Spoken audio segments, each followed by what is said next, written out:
सना गाए, सना गाए, आओ सना गाए अपने मसीहा की, आओ सना गाए अपने मसीहा की, जो बचाता है वही देता है जिंदगी हमेशा की।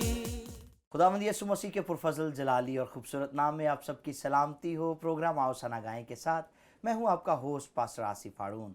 और मेरे जीजो, जैसा कि हर प्रोग्राम में हम आपकी मुलाकात करवाते हैं मुख्तलिफ शख्सियात के साथ, जिनमें शायर हैं, अदीब हैं और मौसीकार हैं और परस्तार हैं। सो आज भी हमारे साथ एक बड़ी खूबसूरत पर्सनालिटी मौजूद हैं। इनका नाम है पॉल जॉन और आपका ताल्लुक़ कराची से है और अरसा 20 साल से शोबाए अदब से वाबस्ता हैं।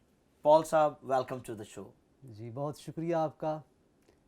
आपने मुझे यहाँ PMI TV में मदऊ किया और ख़ासकर पास्टर खालिद नाज साहब का और उनके रफ़क़ाकार का, पूरी टीम का बहुत शुक्रगुज़ार हूँ।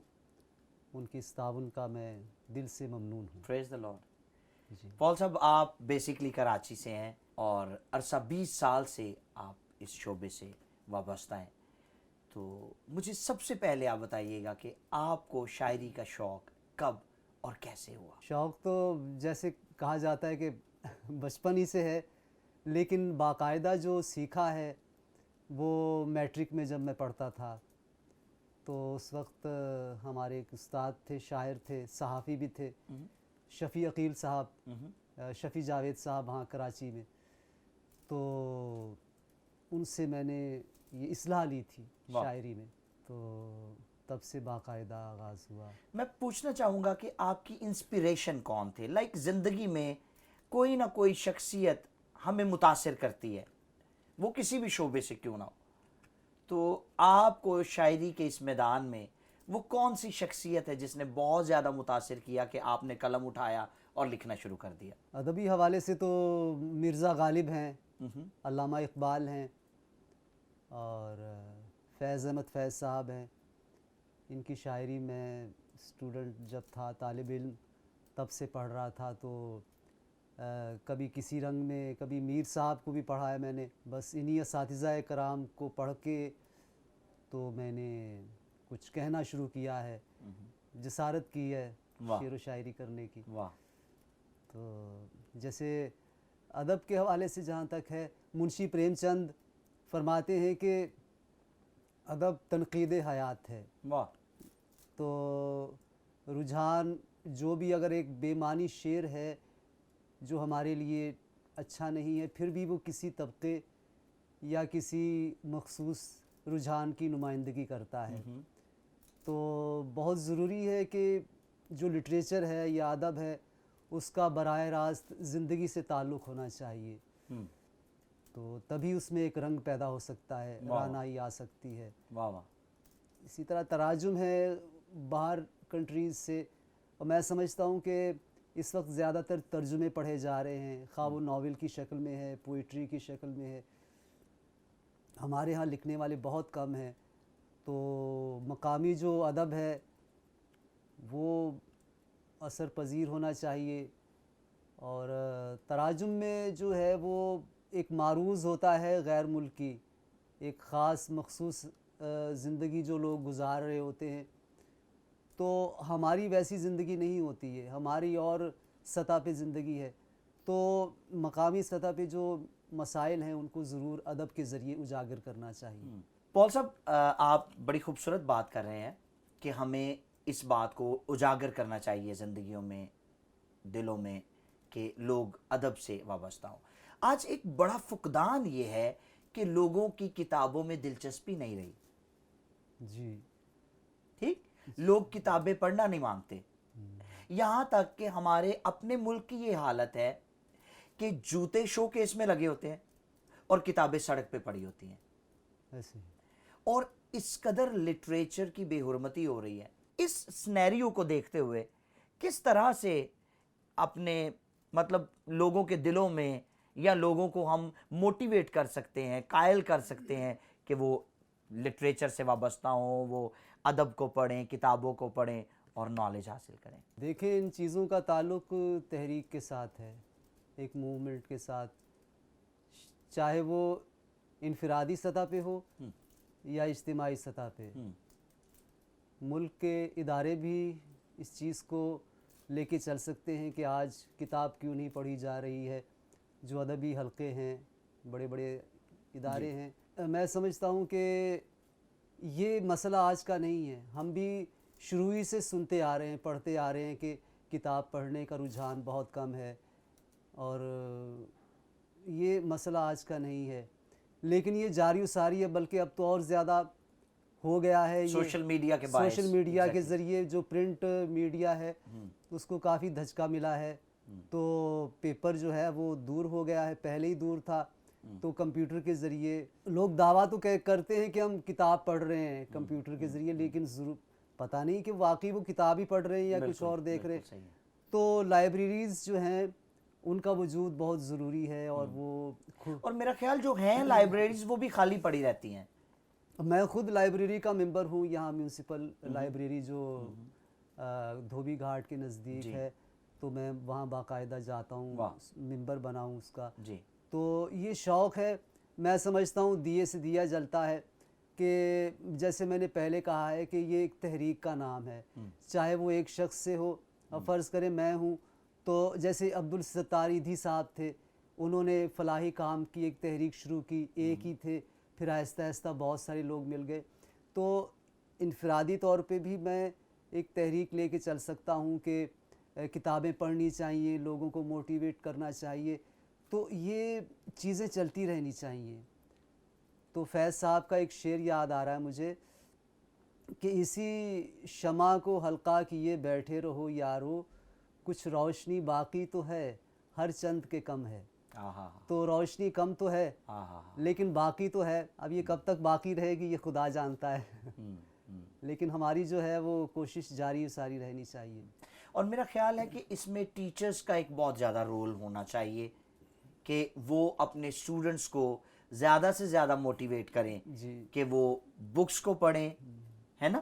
اور مطلب ایک تو نصاب کی کتابیں ہیں جو وہ پڑھیں گے ڈیفینیٹلی, جو کہ ان سے ایگزام لیا جائے گا, لیکن اس کے علاوہ انہیں کچھ ایڈیشنل بکس بھی پڑھنی چاہیے جن سے انہیں سفیشینٹ نالج مل سکتا ہے.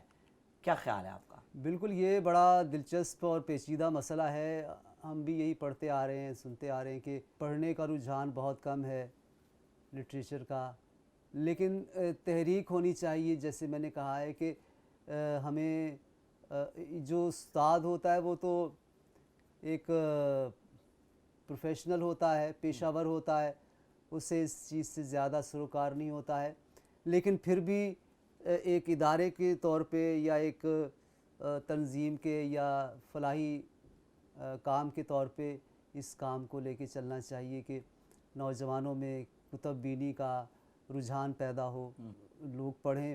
اور ہاں, خاص طور پہ مجھے یاد آیا غیر نصابی, تو بہت ساری کتابیں ہیں جو نہیں پڑھی جاتی ہیں. لائبریریوں میں آپ دیکھیں, سیمنریز میں چلے جائیں آپ, وہاں آپ کو سوائے ادب مذہبی کتابوں کی اور کوئی کتاب نظر نہیں آئے گی. پھر یہ کہا گیا کہ جی غیر نصابی کتب ہیں یہ مت پڑھا کریں, تو اس وجہ سے ایک متنفر کیا گیا ایسی کتابوں سے کہ پتہ نہیں کس قسم کی کتاب بچے کے ہاتھ لگ جائے وہ پتہ نہیں کیا کمال کر دکھائے. تو یہ جو لیبل لگ گیا تھا غیر نصابی کتابوں کا, تو اس کو ہمیں چاہیے کہ ہٹا دینا چاہیے. بچے کے علم میں سبھی کتابیں آنی چاہیے, ان کے کیٹلاگ ہو, بہت ساری اچھی اچھی کتابیں ہیں وہ پڑھ سکتا ہے. جی پال صاحب, میں پوچھنا چاہوں گا کہ آپ نظم لکھتے ہیں یا نثر لکھتے ہیں؟ میں دونوں ہی لکھتا ہوں. اچھا جی. دونوں اصناف سخن, نظم ہے یا نثر ہے, مضامین, ڈرامہ, اور اس طرح پھر نظم ہے. نظم میں غزل بھی آ جاتی ہے اور ساری اصناف سخن ہے, مثنوی ہے, رباعی ہے, لیکن میں صرف غزل لکھتا ہوں یا آزاد نظم. واہ. نظم مورہ, ہاں, नज़्म मुक़फ़्फ़ा है जिसमें काफ़िया रदीफ़ का है ओके, कि जैसे आ जा पा, ये मिसरे बिल्कुल ठीक है। रदीफ़ आ रहा है, काफ़िया आ रहा है, तो बिल्कुल। वो नज़्म मुक़फ़्फ़ा है। वाह। और नज़्म मुअर्रा है जो काफ़िया रदीफ़ से आज़ाद हो, वाह मुअर्रा। वाह, तो ऐसी नज़्म तो बहुत कम मैंने लिखी हैं कि जो काफ़िया रदीफ़ से आज़ाद हों, सिर्फ़ मिसरे मौजू होते हैं उसमें, वाह काफ़िया रदीफ़ नहीं होता है, कहीं कहीं आ जाता है काफ़िया। वाह। तो दोनों में ही तबाह सुखन जो है वो जारी है। तो आप कुछ शेयर करेंगे हमारे नाजरीन के साथ आज? जी बिल्कुल, मैंने मसीही शायरी लिखी है, कही है, रूहुल कुदस के हवाले से मैं आपको जी चंद श्योर। अशार पढ़ के जी सुनाता जी जी हूँ। जी। रूहुल कुदस की नेमतें और फल पाओ, लोगों यीशु मसीह के पास आओ। रूहुल कुदस अकनूम है तसलीस का, देखो वो है बाप और बेटे सा। यीशु ने अपने शागिर्दों से कहा, तुम्हारे लिए एक मददगार भेजूंगा। है दुनिया जिसे नहीं जानती, गुनाह उसके है खिलाफ करती। फरमान यीशु का है सुन लीजियो, बात सुन के ज़रा ध्यान दीजियो। वाह। ये लीजियो दीजियो हमारे फैसलाबाद में, गुलाम अहमदाबाद में ये इस तरह की बोली बोली जाती, तो मैंने ख़ास तौर पे ये अल्फाज लगाए हैं, लीजियो दीजियो। और गुनाह हर मुआफ़ हर गुनाह होगा मगर, रूहुल कुदस के ख़िलाफ़ ना हो अगर। वाह मुआफ़ हर गुनाह होगा मगर, रूहुल कुदस के ख़िलाफ़ ना हो अगर। लफ्ज़ अल कुद्स वहाँ तुझे पाया है, वो जहाँ रूह खुदा आया है। वाह वाह। खुदा की 7 रूहों का बयां है, किताबे मुकाशवा में पढ़ो आया है। वाह उसकी नेमतें और फल भी हैं, यानी मसाइल के हल भी हैं। मेरी रूह के साथ है आहें भरता, और शिफात है तू रूहुल कुदस करता।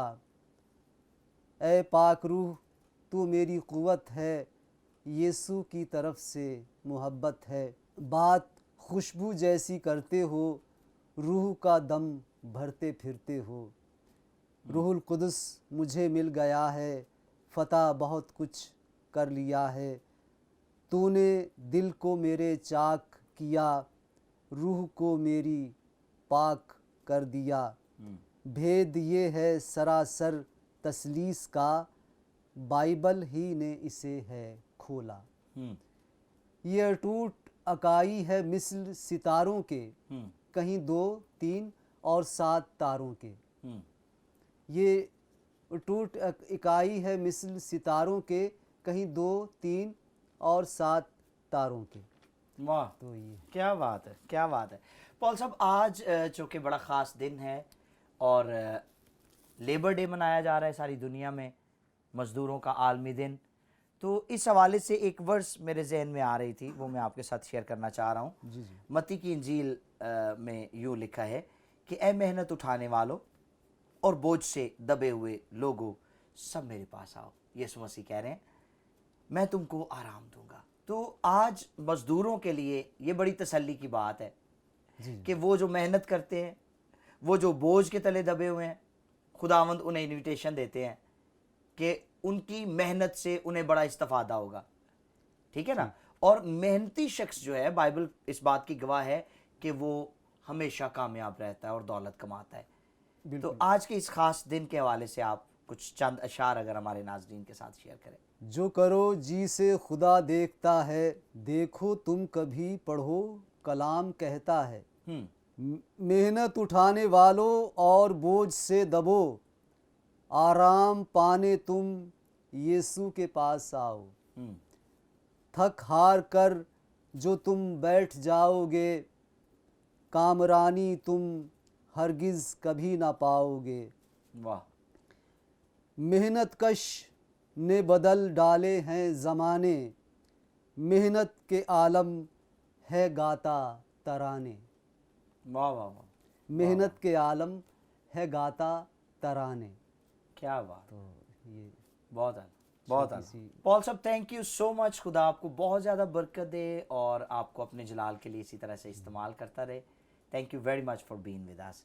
यहाँ पर लेते एक छोटा सा ब्रेक, कहीं मत जाइएगा, ब्रेक के बाद वापस आएंगे और आपकी मुलाकात करवाते हैं एक और खूबसूरत पर्सनैलिटी के साथ। आओ सना गाएं अपने मसीहा की, आओ सना गाएं अपने मसीहा की।